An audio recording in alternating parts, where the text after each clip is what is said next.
ወልድኪ ነፍሳተ ሶባራየኪ በእሳተ ኩነኔ ዘሃሙ ማርያም ትብሊ በንቲ አዎሙ። መንፈስ ቅዱስ እንደውም ባልዋለበት ሁሉ አውለው ስሙን አጥፍተዋል። እንደው ጰራቅሊጦስ በወሊሶ ተደብቆ ምን ሊሰራ? የኢትዮጵያ ብሔር ብሔረሰቦችን ማዕከል ያደረገ ምርጫ ነው ተካሄደው። ከአንድ ሰፈር የተሰባሰበ የአንድ ቋንቋ ስብስብ ብቻ አይደለም። የመንግስት ድጋፍማ አላቸው የሚሉ ደግሞ በሌላ በኩል አለ። በእርግጥ የመንግስት ድጋፍ አላቸው፣ ግን ከዚህ በኋላ በዛ መንገድ በአንድነቱ የማይሆን ከሆነ የራሳችንን ፓትርያርክ ሾመን አሁን ሲኖዶስ ለማቋቋም ገና ነው። ከዛ ቁጣችን ስናውቅ ሲለይለት ፓትርያርክ ሾመን በራሳችን ለመቀጠል ነው። ስለዚህ ብፁዕ አቡነ ሳዊሮስ ፓትርያርክ እንደሌለ ያምናሉ? ይታወቃል። ማንም ያውቃል። እሱ እኔ አላቅም። ለምሳሌ ብፁዕነቱ አይ የታወቀ ጉዳይ ነው። ፈርታውት ነው? አረ ምን አስፈራኝ ነው? ካልፈሩ ይንገሩኝ። በዚህ በግንቦት ወር የቅዱስ ሲኖዶስ ውሳኔ በጉጉትና በፍርሃት ይጠበቃል። በርካታ የቤተክርስቲያናችን ምዕመናን ይህንን የቅዱስ ሲኖዶስ ውሳኔም እየጠበቁ ይገኛሉ። ከሚጠበቁ ውሳኔዎች መካከል ለጠቅላይ ቤተ ክህነት ስራ አስኪያጅነት እንዲሁም ደግሞ ለቅዱስ ሲኖዶስ ጸሐፊነት ምርጫ ይደረጋል። ይህንን ተከትሎ የተቃውሞና የስጋት ድምጾችን እየሰማን እንገኛለን። በተለይም ከአቡነ ሳዊሮስ ጋር በተያዘም እየወጡ የሚገኙ መረጃዎችና የሐሳብ ስንዘራዎችም መነጋገሪያ ሆነዋል። አጠቃላይ ሰሞኑን የቤተ ክህነቱን ጉዳይና በማህበራዊ ሚዲያው ላይ በብዛት ሲዘዋወር ያገኘነውን ሐሳቦችም በዝርዝር የምናደርሳችሁ ይሆናል። አብራችሁን ሁኑም። በማህበራዊ ሚዲያው ካገኘነው ሐሳቦች መካከል አንዱ እንዲህ ሲል ይጀምራል። እኛ የምንፈልገው ነገር መሬት ላይ የለም። እኛ የምንፈልገው አይነት አስተዳደራዊና ቤተ ክህነታዊ ቁመናም መሬት ላይ የለም። አሁን ላይ እኛ ማድረግ የምንችለው ብቸኛው ነገር መሬት ላይ ያለውን አስተዳደራዊና ቤተ ክህነታዊ ቁመናም ተቀበለን ወደምንፈልገው ቤተ ክርስቲያናችንን ሊጠቅምንና ሊያሻግር ወደሚችለው የተሻለ አካሄድና አሰራር መጓዝ ብቻ ነው። መፍትሄው መሳደብና መራገም፣ ማጥላላትና ማጠልሸት፣ ማማረርና መፈረጅ፣ ተስፋ ማስቆረጥ ሊሆንም አይችልም። ይህ አይነቱ አካሄድ ወደ መፍትሄ የማያደርሰንና አማራጭ ስልትንም የማይጠቁም የተለመደና እስከዛሬም ደጋግመን የሞከርነው ያረጀ አካሄድ ነውና ችግሩን ያባብሶ ካሉን በስተቀር የሚፈይደው ነገርም የለም። እስከዛሬ የተከተልነው ስልት ችግር ተኮርም ነበረም። ችግሮችን የሚነቅስ ችግር ፈጣሪዎችንም የሚያወግዝ ችግሮችንም የሚያብራራም የችግር መንስኤዎችንም የሚተነትን በችግሩ ዙሪያም ብቻም የሚያጠነጥን ሌሎች ጥያቄ የሚያደርግ ተግባር ተኮር ያልሆነ ድርሻን የማይጠቁምና የማያካፍል ነበረም ሲሉ ይገልጻሉ። አሁን ላይ ግን መፍትሄ ተኮር ስልት ያስፈልጋል ሲሉም ይገልጻሉ። አካሄዱም የግድ መካሄድ አለበት። ያለፈው አካሄድና መስመር ወደምንፈልገው ከፍታ ካላደረሰንና ሊያሻግረንም ካቃተን የግድ መለወጥና እንዲሁም ደግሞ መቀየር ያለበት ነው ሲሉ ይገልጻሉ። ከመቼውም ጊዜ በላይ አሁን የአካሄድንና የስልት ለውጥ ያስፈልጋል። ከችግር ተኮር ስልት ይልቅ መፍትሄ ተኮር ስልት ያስፈልገናል። ከዚህ በላይ ችግሩ ላይ ብዙ ሰዓት ማጥፋቱ አስፈላጊም አይደለም። መፍትሄውንና ተግባሩ ላይ በቂ ጊዜ መውሰድ ነው የተሻለ ድሎችንና አማራጮችን ሊፈጥርልን የሚችለው ሲሉም በማህበራዊ ሚዲያ ላይ ሐሳባቸውን የሚገልጹ በርካታ ምዕመናን ይገልጻሉ። አሁን ችግሮቹ ላይ ከበቂ በላይ ጊዜ እንደምንወስድ ነው የሚሰማኝ። በበቂ ሁኔታ ጎራ ለይተን ተካሰናል፣ እንዲሁም ደግሞ ተነካክሰናል፣ ቡድን ፈጥረን ተፈራርጀንበታል። ብፁዓን አበው ሊቃነ ጳጳሳትን ሰድበን ለተሳዳቢም አሳልፈን ሰጠናል። አንዱን ደግፈን ስንቆም ሌላውን ደግሞ ለጠላትነትም እንዲነሳሳ መንስኤ ይሆንለታል። ማዕከላዊ አቋምን ገንዘብ ማድረግ አቅቶን በአንድ ወገን ስንክብ በሌላኛው ወገን ደግሞ ስንንድ ከርመናል። ግን ደግሞ ችግሩ እየጨመረና እየተወሳሰበ እየባሰ መጣ እንጂ ጠብ ያለ ለውጥና እንዲሁም ደግሞ መፍትሄ የተገለጠ ነገርም የለም። የምንፈልገውና የምንመኘው አይነት አስተዳደራዊና ቤተ ክህነታዊ ቁመና መሬት ላይም የለም። ይህንን ከመቀበል ነው መጀመር ያለብን። እውነታውን ከተቀበልን በኋላ ወደምንመኘውና ወደምንፈልገው አይነት አስተዳደራዊና ቤተ ክህነታዊ ቁመና መድረስ የምንችልባቸው ስልቶችም ነድፈን ወደ ተግባር መግባት ይጠበቅብናል። የምንወስደው አንዳች ተግባር ከሌለ ግን ዝም ማለት ቢያንስ መፍትሄውን አያርቀውም፣ አያወሳስበውምና ይህንን ልብ ማለት ይገባናል።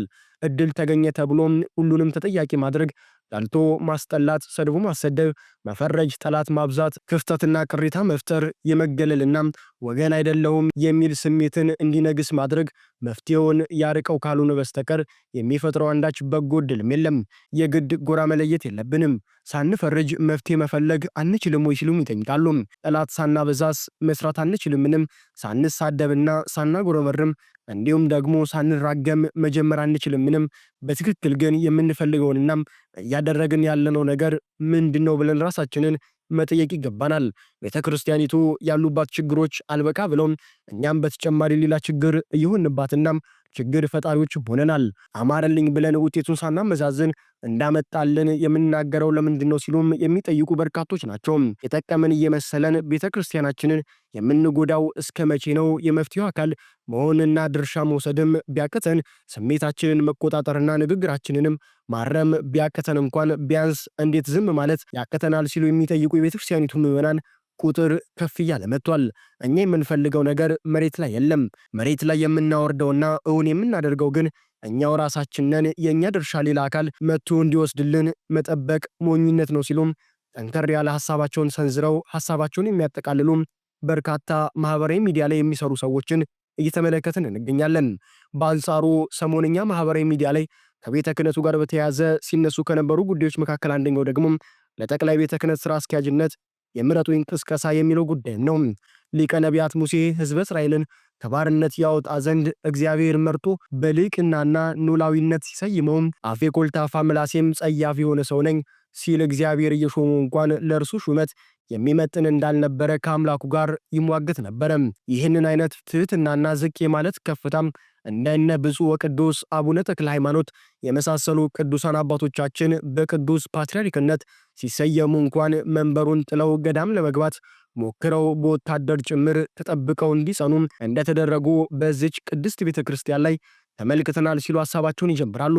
አሁን ግን ብፁዓን አበው ሊቃነ ጳጳሳት በራሳቸው ሰዎች አማካኝነት በማህበራዊ ሚዲያም የሚያደርጉት ለጠቅላይ ቤተ ክህነት ስራ አስኪያጅነት እንዲሁም ደግሞ ጠቅላይ ጸሐፊነት የምረጡኝ ግርግር ግን ከየት የመጣ ልምድ እንደሆነ አምጪዎቹ ይጠየቁ ሲሉ ሐሳባቸውን ጠንከር አድርገው ሲሰነዝሩ ለመመልከት ችለናል። ለዚህ ግርግር ደግሞ የጠቅላይ ቤተ ክህነት ማህበራዊ ሚዲያ አማራጮችን ጭምር የአንድና ሁለት ጳጳሳት ልሳንና የሀገረ ስብከት ሚዲያ እስከሚመስል ድረስ ቀደሱ፣ ሰጡ፣ ጎበኙ እያሉ በልዩነት ዓመቱ ሙሉ ይጮሁ ነበረም። አሁንም እየጮሁ ናቸው ሲሉ ሐሳባቸውን በርካቶች በማህበራዊ ሚዲያ ላይ እየገለጹ ይገኛሉ። ገና መንፈስ ቅዱስ ሳይመርጥ በሰዎች ዘንድ ተመራጭ ለመሆን ለሰው አይን ሽርጉድ ማለት የጤና አይደለም ሲሉ ሐሳባቸውን ይሰነዝራሉ። አንዳንዴ ዕጣ ክፍሉ 4 ኪሎ ላይ መሾም የሚገባው ሰው 6 ኪሎ ሲገኝ እረኛ ሳይሆን አለቃ መሆን ላይ ዋጋ ለመክፈል ይሟሟታል ሲሉ ሐሳባቸውንም ገልጸዋል። በማህበራዊ ሚዲያ ላይ የተመለከትናቸው የቤተ ክርስቲያኒቱ አማኞች የፕትርክና ሲመት የመጣ ለትማም ጦር አደራጅቶ ጫካ የሚወርድ አባት እንዳይኖር ያሰጋኛል ሲሉም ሐሳባቸውን የገለጹም አልጠፉም። ለማንኛውም ግን በቅዱስ ሲኖዶስ ስብሰባ ላይ እንዲሁም ደግሞ በእኛም ሕይወት መንፈስ ቅዱስ ይፍቀድ መከራችንም የሚቀጥል ከሆነም ሳኦልን ይሰይምልናል። ስለ ቀደሙ አባቶች ብሎ የምስጉኖቹን ጸሎት በአርያም ከተሰማም የጸሎት ምላሽ ምልክት የሆነው ዳዊት በኖላዊነት ይሰየምልናል። ግን አንድ ሐቅ መቼም አንረሳም።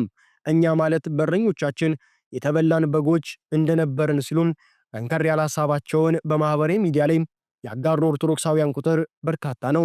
በግሌ እኮ የተጎዳው ነገር የለም። ቤተክርስቲያን እዚህ እኮ አውጥተኛለች፣ አሳድገኛለች። ዛሬ ላይ ታሸገ፣ ተወሰደ ወይ ደግሞ ታገደ ተብሎ የሚወራ እኔ ገንዘብ ጭንቀት አይደለም የያዘኝ። ከዚህ ቤት ብር እንደሚከፈልም ተስፋ አድርጌ ያለ የመጣው ይኖር አይኖር አላውቅማ። ጥናቱ እጄ ላይ የለም። ችግር ፈጣሪ ያልተባለውን የሚል ህዝቡን ከመንፈሳዊነት ከኩላዊነት አውርደው ወደ ክልልነት እንዲያስብ የሚያደርጉት እነዚህ ናቸው። ሰውን ወደ ክርስቶስ ማሳደግ ሲቻል ሰውን ወደ ብሔር ያወረዱ፣ ሰውን በተለይ ደግሞ ብፁዓን ኤጲስቆጶሳት ሲሾሙ መለኪያው መንፈሳዊነት የቤተክርስቲያን ዕውቀት መሆን ሲችል የብሔር ኮታ፣ እንዲህ አይነት ጥያቄ ለቤተ ክርስቲያን አይመጥንም። ስለዚህ እነዚህ አባቶች ችግር ናቸው ነው ደግሞ እነሱ የሚሉት ብዬ ነው። አሁን እየተመራ ያለው በፓትርያርኩም አይደለም፣ በቅዱስ ሲኖዶስ ጻፊም አይደለም፣ በሌሎችም አይደለም። እየተመራ ያለው በማን ነው? በብፁዕ አቡነ አብርሃም ነው። እኔ በመንፈስ ቅዱስ ሳይሆን በብፁዕ አቡነ አብርሃም እየተመራ ነው ያለው። አሁን ኦርቶዶክስ ቅዱስ ሲኖዶስ ብዬ ነው እነሱ ጠቆሙ፣ እነሱ የራሳቸውን ሰው አሾሙኝ ሲሉ መንፈስ ቅዱስ አልነበረም። ቅዱስ ሲኖዶስ በመንፈስ ቅዱስ እንደሚመራ ነው የማውቀው እኔ። ፓትርያርክ እያሉ ፓትርያርክ እንሹም አላልንም፣ አንሾምም። ለዛ የሚያበቃ ጉዳይም አልገጠመንም። አቡነ ሳዊሮስ አኩርፈው ነው ይሄን ውሳኔ የወሰኑት። ባለፈው ለመንበረ ፓትርያርክ ጠቅላይ ስራ አስኪያጅነት ተወዳድረው በአቡነ አብርሃም ተሸንፈዋል። ያን ለመበቀልና ለማካካስ ነው ይሄን ያደረጉት ይባላሉ። ሰዎችን የጠፉትን ሰዎች ለማዳን በቋንቋ ሄዶ የሚያስተምሩትን አባቶች መልመለን መርጠናል። ህጉ በሚያዘው ማለት ህጋችን ፍትሐ ነገሥት ነው አይደል? ቤተክርስቲያን የሚወዷትን ቤተክርስቲያን ለዚህ ሊቀ ጵጵስና ማዕረግ ያደረሰችው ቤተክርስቲያን እርሱ በኋላም ባነሱት ጥያቄ ስትንገራገጭ የምትጎዳ አይመስሎትም? እንን ካልፈጸምንላቸው ይቆጡናል፣ ህዝብ ይቆጣል ብለን ስንነግራቸው ህዝብ ምን ያመጣል ነው የሚሉ። ምን ያመጣል ህዝብ እያሉ ይናገራል።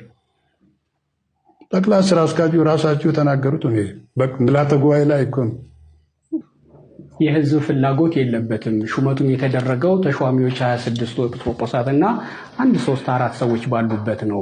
የህዝብ ድጋፍ የለውም ሲባል ነበረ። ህዝብ ይፈልጋል ስላሉኝ ለምን አላየነውም ያን ህዝብ ብዬ ነው። በሹመቱ ጊዜ መንግስትን ጠይቃቸዋለሁ፣ ያውቃሉ። ለዋና መስሪያ ቤት በአድራሻ የምናደርሰውን ሁሉ እያንዳንዱ ለመንግስት እኮ በግልባጭ አድርሰናል። የማያውቀው መስሪያ ቤት የለም፣ እንደ ፌዴራልም እንደ ክልልም። ስለዚህ ቅዱስነታቸው እያሉ እኛ ፓትርያርክ እንሹም አላልንም። 26 ኤጲስቆጶሳትን ሾሙ። እነዚህን በግራና በቀኝ አሰልፈው ቅዱስ ሲኖዶስ ይገባሉ። ይሄ ከተፈቀደ ሰየው፣ ካልሆነ ራሳቸውን ችለው ይሾማሉ። ይሄን ሂሳብ ሰርተው ነው። ይሄ ደግሞ ቤተክርስቲያንን ይከፍላታል። ወንበርስ ይኖራል ወይ ቅዱስ ሲኖዶስ 26 ኤጲስቆጶስ ካሉት 50 ምናምን ላይ ተጨምሮ የሚባል ሐሳብ ስለሰማው ይሄ ሂሳብ ተሰርቷል። ይሄንን የሰራሁት እኮ ነው ብቻ አይደለም፣ ግን በዋናነት ያቆታል። ግን ሐሳቡን ማንም የሚስራው በጋራ ነው የሰራ ነው፣ በጋራ ተሰርቷል። እሱ ማረጋገጥ ፈልጌ ነው። አቡነ ሳዊሮስ የጀመሩት ጉዳይ ጻፍ ሳይደርሱ አይመልሱም። የሰሜን ኮሪያውን መሪ ኪም ጆንግ ኡንን ስም ሁሉ ሰጥተውታል። ይሄን ቅጽል ስም ያውቃሉ? አላውቅም። የሰሜን ኮሪያውን ሲያውቁታል?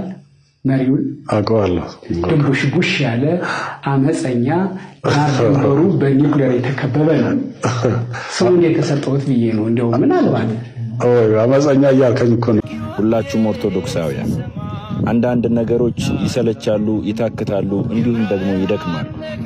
እባካችሁ ጆሮአችን፣ ልቦናችን በጠቅላላ ወደ ቅዱስ ሲኖዶስ ምልዓተ ጉባኤ ጠቅላይ ቤተ ክህነት አካባቢ የሚሰሙ ድምጾች እንዲሁም የሚደርሰን መረጃ እጅግ ከባድና አስቸጋሪም ደግሞም ለማመንም የሚከብድ ነው።